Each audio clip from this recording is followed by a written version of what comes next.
the hardest part for these niggas to do in life, homie, is to think they way through their emotions. Man, he got my attention.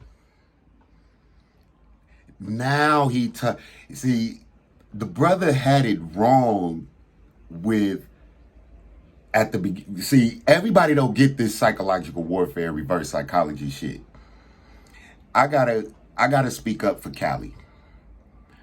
In the early 90s, when Death Row Records was popping, what this generation don't see and what out-of-staters and out-of-towners don't know is that when the Chronic album had, I want y'all to line up the time frames with the LA riots, Death Row Records,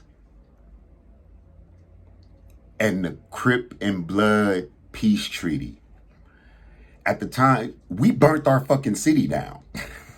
We burnt the city down, y'all. Well, not me. The big homies. I was too young. I was a senior in high school. The LA riots of 92. I dropped out of high school because there was no hope. There was nothing. You had to be there. The city was on fire. So those of us who were the young men and women of that time, the broke niggas y'all talking about now, I was that nigga back then. There was no family help. My father didn't have $20,000 to leave to me, and he was alive and well.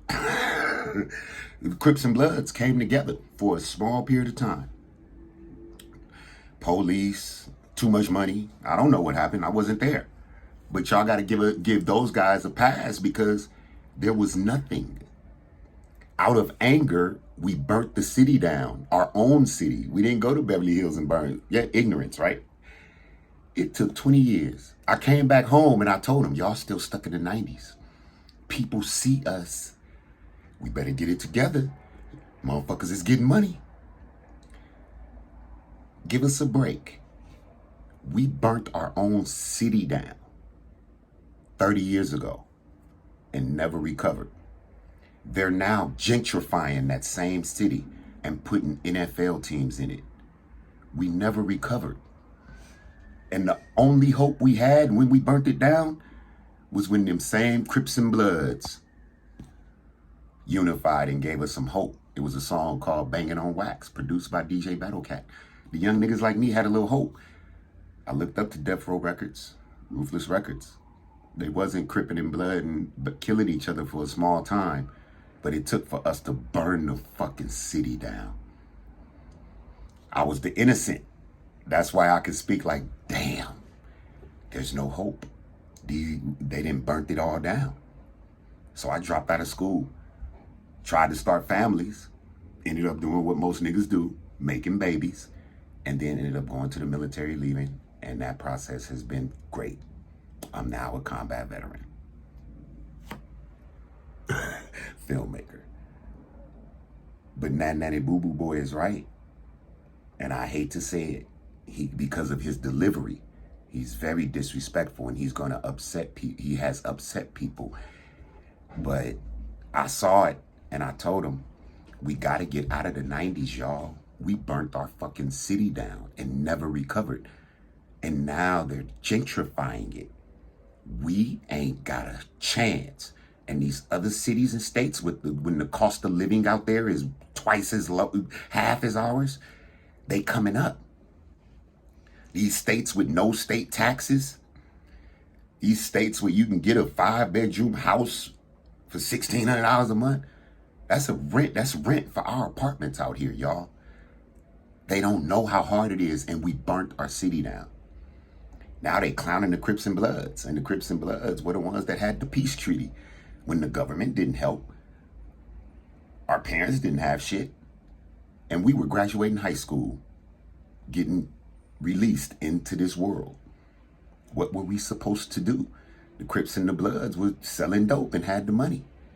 And then they united for a small time.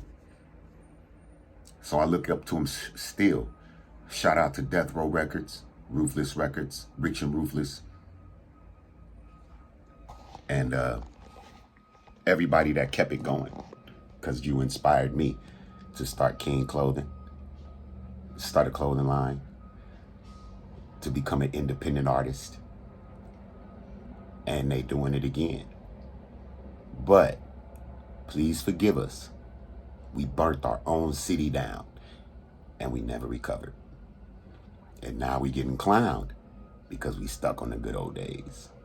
Me too. I'm stuck on the good old days too, man. I miss the 80s and the 90s. And I watched us burn our city down. And nobody had a backup plan. It was all out of anger. So we old now. And those who weren't there, didn't go through it, they talking. So I would ask those, forgive us. We didn't know what we was doing. And now we're suffering the consequences in our older ages. I just saw at 28 that ain't nobody gonna help me. And then I met a recruiter who's still one of my closest friends to this day. And I've been going ever since to do what them dudes out there is doing. Only the cost of living out here is higher. And y'all see what's happening out here. Redlining in real estate. The obstacles. So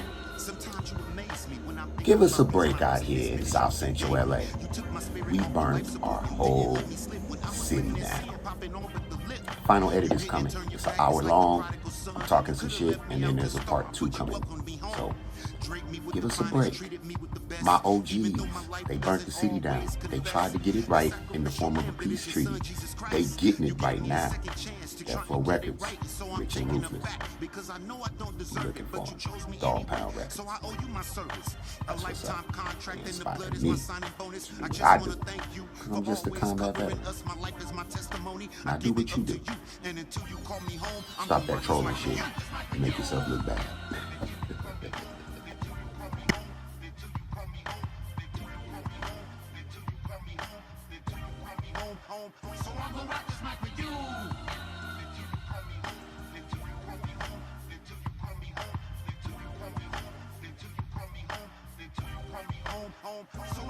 Now it's a crazy process when I'm writing these raps, making folks move, bridging generational gaps. But I thank you for discernment through these lyrical gifts, and I thank you for using my mouth as spiritual lips, cause I could be like the rest with these vocals I spit. Psychotic conveyor belts of babbling nonsense, but you pluck me out the bunch and then task me with the mission, knowing that your boy ain't about to be quitting. So I humbly accept and I submit my request, so I could ball out of control throughout the whole process. I'm that lyrical maestro with that lyrically tight flow, spitting lyrical venom so that them suckers just might know I'm verbally gifted and I'm spiritually blessed, and it's hard for anybody on the earth to contest. What the Father has done for me makes me feel invincible. What he called me to do is really incomprehensible.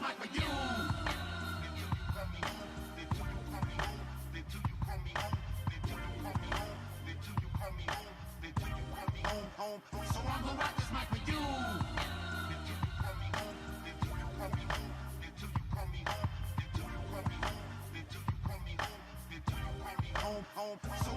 Stacking crowns up in heaven, 5 to be precise. James 1:12 is where I found my crown of life. Feed the flock through a rhyme and tell them my story. 1 Peter 5:2, 3, and 4 is my crown of glory. The crown of rejoicing is the soul winner's crown. 1 Thessalonians is where it is found.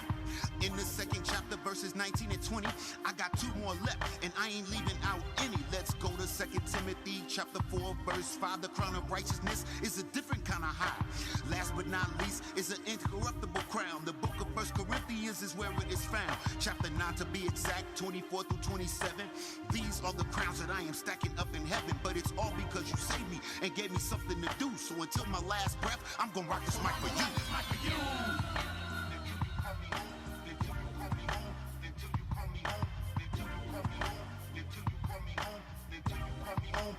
So I'm gonna rock this mic for you.